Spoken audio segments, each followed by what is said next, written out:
Beautiful people. Different location. I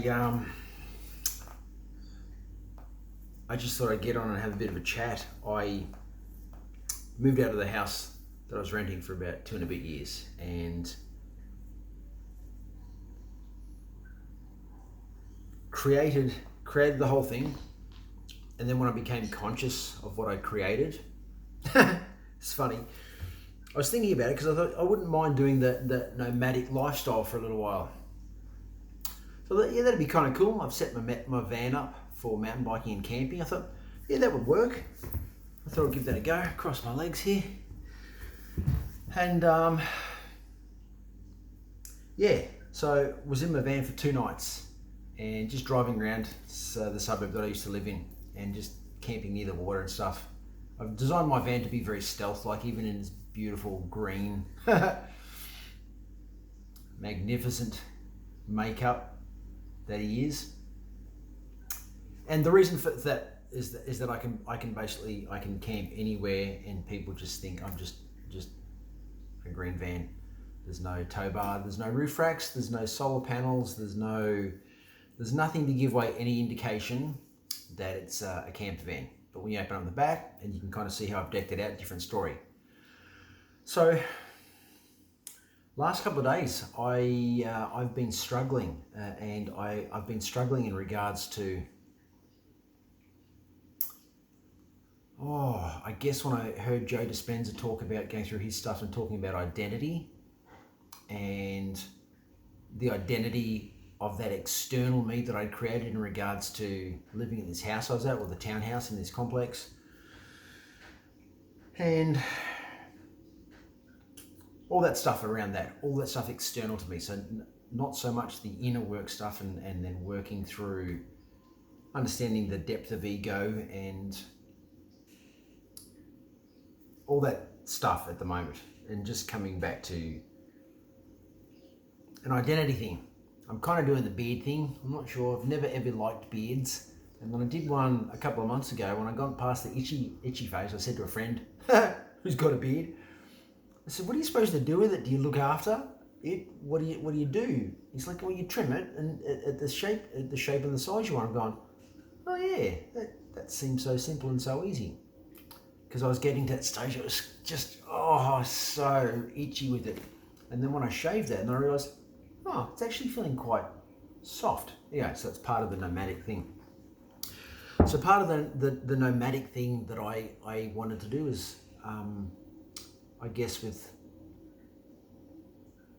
tweaking where I want my business to go, where I thought I was going to take it last year, and then, with last year being last year and all the nonsense and carry on around that, changing it to coming back to just focusing on men's work, accountability, support, commitment, helping guys with that.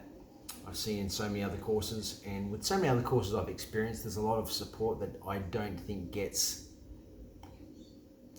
lot of people are getting supported in the way that's going to carry them through to help them achieve bigger and better breakthroughs in their life. And that being said, in maybe a little bit of defense of those courses, I don't believe a lot of those courses are actually portraying that when they're saying, and in the selling and the marketing, they're offering this course. And I guess it's like everything. I mean, you can go out and buy a brand new van like I did, and then I could sit there and complain that it doesn't do anything, but then I don't put the key in, I don't start it, I don't use it, I don't drive it around anywhere. I need my next coffee, I think, and some food. If I don't put the key in, start it up, move it, drive it, change gear, it's just a green van it just sits there. And that's not what it's designed to do. It's designed to drive, it's designed to put things in, it's designed to get you from A to B to C to D, etc., and round trip or keep going. So I guess with some of these courses too, so that in regards to the business stuff, helping people more, and more guys. Those that know me, I turned 50 last year, and I love it. I think it's pretty cool. It's funny. I love my life. I love being active, and I always have been. And for the most part, for me, I love mucking around. Life's fun, and I think sometimes we get so caught up in that, the serious monotonous of Part of that conditioning that we've been taught for a long time, part of that conditioning that's been in our genetic makeup, part of that conditioning that's been in our family line for a long time. You know, we get up, we do the schooling thing, we might go to college, we might go to, you know, secondary school, and then the third level of education, then on past that. And I'm not anti-education, I'm not, but I can very clearly see now that people, it's a game that we're caught up in. You know, go to work, get good grades, don't muck up, stay the course. But is it your course or is it someone else's course? And this is what I was explaining to my sons this morning. We were driving on to get some stuff. I said, look, I'm not anti living in a suburb. I'm not anti that. But if we're just doing it because that's what we think we have to do, because of what we're being told to do, we need to question that. We need to deconstruct it. I believe we need to question it. And again, I'm not anti. If you want to go and live in a suburb, go and live in a suburb. If you want to wear a mask, wear a mask. If you want to go and get a needle for a vaccine, go and do it. But do your research and then make the choice, because you've gone and done enough due diligence and enough research that you yourself are comfortable with the choice that you're going to make from that point forward. That's it. Buying into the horseshit and the fucking lies and corruption and bullshit from, let's just call it the establishment at the moment, that wants to keep people stuck, that's the shit that we need to question. So the nomadic lifestyle for me at the moment, coming back to that one, yeah, was challenged. The last couple of days was very challenged by some stuff. Got to my kid's place yesterday, or my eldest son, who's 21, he bought a house end of last year, so 6 months ago, just before his 21st birthday, bought himself a house. That's where I'm at the moment. But that's my coffee machine, that's his microwave, and that's his door, and these are his cupboards. None of that's mine. And I'm super proud of my boys. They're just such awesome young men. And I'm super proud of my eldest boy too, because in between some stuff at the moment and trying on that nomadic lifestyle to see what I feel about it, being in my van more than just a couple of nights every couple of weeks, you know, being in it for a couple of weeks straight and seeing how I go. I can always see now, again, I can see how my ego, I can see how that inner story, that inner dialogue's coming up, and being a little bit out of sorts in regards to, I haven't been doing a regular workout because I'm like, okay, cool, making bullshit excuses for that because I'm living in a van. And you're going, there's no excuse for not eating right. My food intake most of the time is really, really good. I generally don't do binge days because I don't like eating fast food burgers and shit like that, because it's just garbage for your body. If I'm going to do a burger, it's going to be a proper old-fashioned burger, you know, with proper salad in it that's made right in front of you, that's not styrofoam tasting garbage.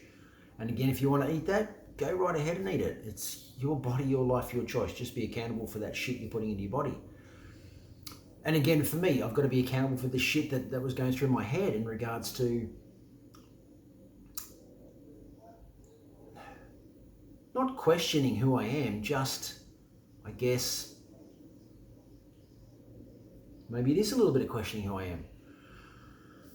I was doing some projections on my boys, you know, coming to their place, and then I'm kind of going, my sons don't live the way I choose to live, and I have to be respectful of the fact they're going, it's my son's house. If he wants to live how he wants to live in this house, it's his house. He's paying the mortgage on it.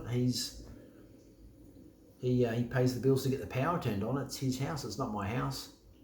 Anyway, one good thing about that is he pulled me up on some stuff before, and I'm so proud of him, because obviously at some level he's 21, him saying something to me in regards to like going, oh, he's going to come up with that stuff in his head about whatever it is, dad's going to be this way, behave this way. And it was so great that he said to me after chatting to his mum, and it was really nice, and it was nicely done, and it was probably his first thing for him to actually come to me and say, oh, Dad, the way that you just assumed that you could stay here. And I didn't ask. And he was spot on. He was so right. And again, this was me kind of being in that nomadic movement going, well, I've left my house. He was nice enough to let me store, you know, a bunch of my stuff here. I'm letting him borrow my fridge because he's had some challenges with fridges. So, yeah, so he pulled me up on my behavior in regards to that. And I was like, even though I was like, oh, I had to talk myself out of the thing, going, oh my God, he's attacking me. And he wasn't attacking me. He came out and said, hey Dad, you know how you're staying here to Tuesday? He said, I don't necessarily have an issue with you staying here to Tuesday. It's just that you presumed you just could. And he was spot on. And even though obviously I can feel some angst in my body from that, but he wasn't attacking me. And I think I spent enough time with my boys and hopefully shared enough stuff with them and that's how he just said it beautifully, you know, and I acknowledged him and gave him a big hug for, you know, coming out and sort of saying what he said. And he just shared how he was feeling. Didn't attack me. I wasn't backed into a corner. So part of the nomadic lifestyle, yeah, challenging different things. So what am I going to do in regards to that? I've got this weekend with my sons, and so my youngest son is here with us at the moment at my eldest boy's place, and it's nice. They've just gone off to do their thing now. I'm about to make a coffee, have some lunch, and then we'll go out for dinner tonight. And hiccups, we're going to have hiccups. I realised I was projecting some stuff on them, on my boys, how I wanted things to be. I realised I've been projecting some stuff on some other people, and this is not about me giving people a hard time. This is me sharing this video, hopefully with some other people and some men out there that might be in a space where they could use this information, or anybody. Take what you like, leave what you don't. This is the buffet called life. You're not going to eat it all. You're going to take the little snippets that you like. The ones that you don't, you might have a taste and put them back and get another piece. And I share this information freely that I hope it helps people. If it does, beautiful, and if it doesn't, that's all part of it as well. It's all good. So for me, getting back on to some things that I know work for me, my working out. So my non-negotiables, I've neglected a couple of my non-negotiables. I didn't journal last night until late in the afternoon. I was journaling, kind of going this and that way. I'm going, well, I'm just journaling then to just tick the box and say it's done. I'm not journaling from that place of actually just like creating what it is that I want to bring into my life and calling upon that and claiming it. I just go through the motion. And I understand sometimes too that we have to do that, because I committed to doing 30 days of 3 particular things with this journaling, some specific gratitude work, and something else that I have to check in my journal. Anyway, these 3 things. And today's day 9. And I'm doing other things as well. This video, I've made a challenge to myself from doing this other lady's course, Marita Portis, and she does some beautiful work. And that's helping me with some work I'm doing with a couple of ladies at the moment. And it's helping me trust. It's helping me trust that there's a bigger power, God, universe, source, divine. For me, God was a really toxic word for a long time because it was massive religious connotations on it. And I didn't grow up in a religious family. I very anti-religious establishment, still am to this day, because I think most of it's horseshit. I think it's about control, but I think lots of elements, not just religion. You look at corporate stuff, you look at petrochemical stuff, you look at pharmaceutical stuff, you look at modern medicine as it's set up today. All this is about keeping you in your place. We've got the solution. This is it. It's the be all and end all. Don't listen to anyone else, and that's just not. The whole thing for me is horseshit. So, tales of my journey so far, a couple of days in.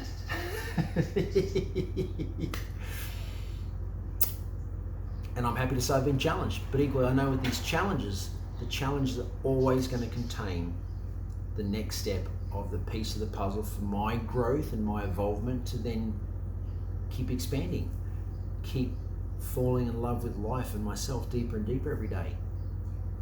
Is it, what's that thing I was thinking the other day, easy and simple? Is it easy? No, sometimes it's fucking annoying. But in that annoyance, I realise sometimes it's ego wanting to trip me up. I realise it might be old paradigms, whatever it is. And my job is to come back onto centre. Remember to breathe. Remember to give myself more love, more compassion, more understanding. Keep expanding, keep surrendering, keep leaning into the stuff that gets a bit sticky sometimes. And it's a beautiful ride. It's a beautiful ride. There is not one shred of doubt in my body that this is a spectacular, magnificent, abundant ride. Even if sometimes I show up in the opposite of that. I understand that's the physical. I understand that's the expansion. I understand that's ego. I understand that's me having to do more work on certain things. And I do more work with love. I do more work with compassion. I do more work with understanding and more surrendering and more leaning into, like I mentioned just before. And it's all beautiful. Even when it feels fucking stinky and shit, that's still beautiful. Because sometimes we need that stuff to go to the next level. So you just got to be beautiful. Yeah, beautiful. You just got to be great at being you. All right, beautiful people. I think I might start doing a few more of these posts regarding to my journey so far.